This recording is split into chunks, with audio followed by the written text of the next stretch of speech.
Hello friends, welcome to Bliss cinemas. இன்னைக்கு நம்ம தமிழ் டப்பிங்ல ரிலீஸ் ஆயிருக்க against the wild 3 the journey home படம் எப்படி இருக்குன்னு பார்க்க போறோம். வாங்க வீடியோக்குள்ள போகலாம். இந்த படம் பார்த்தீங்கன்னா ஒரு அட்வென்ச்சர் படமா ரிலீஸ் ஆயிருக்கு. இப்போ இந்த படத்தோட கதையை பத்தி பார்க்கலாம். நம்ம ஹீரோ பார்த்தீங்கன்னா கண்ணு தெரியாதவரா இருக்காரு. அவரு அவங்க சிஸ்டர் ஹோமுக்கு போறாரு. அது ஒரு தீவுக்குள்ள இருக்கு. அவர் போட்ல தான் போக வேண்டியதா இருக்கு. அங்க போகும்போது அவங்களோட டாக் கூட்டிட்டு தான் போறாரு துணை. இந்த மாதிரி சிச்சுவேஷன்ல பார்த்தீங்கன்னா அவர் போகும்போது அந்த போட் டிரைவருக்கு ஹெல்த் இஷ்யூஸ் ஆகி அவர் போட்டை விட்டுறாரு. இந்த மாதிரி சிச்சுவேஷன்ல அந்த போட்டும் ஆக்சிடென்ட் ஆகிடுது.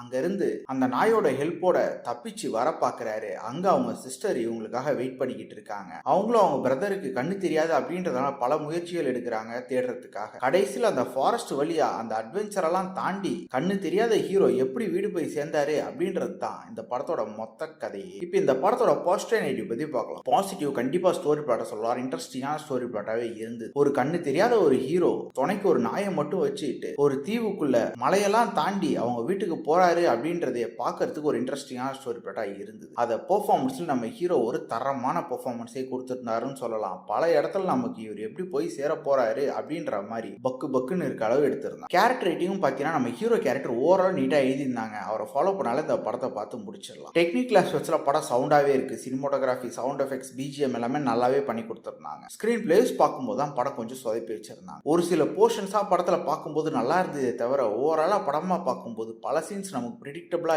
இருக்கு. அது மட்டும் இல்லாம இவர் எப்படியாவது தாண்டிடுவாருன்றது நமக்கு தோணதான் செஞ்சாலும் பல போர்ஷன்ஸ் பயங்கர லேக் அடிக்குது. படமே ரொம்ப ஸ்லோவா போகுது. இந்த படத்தை மட்டும் இன்னும் கொஞ்சம் ஃபாஸ்ட் ஃபேசிங்ல எடுத்துருந்தாங்கன்னா இந்த படம் கண்டிப்பா வேற லெவல்ல ஒரு படமா இருந்திருக்கும். இப்போ ஓரளவு ஓகேவான ஒரு ஒன் டைம் வாட்சபிள் படமா இருக்கு. வேணும்னா ட்ரை பண்ணி பாருங்க. படத்துல அடல் கண்டென்ட்லாம் இல்ல, ஸோ ஃபேமிலியோடய ட்ரை பண்ணலாம். இன்னொரு வீடியோல சந்திக்கலாம்.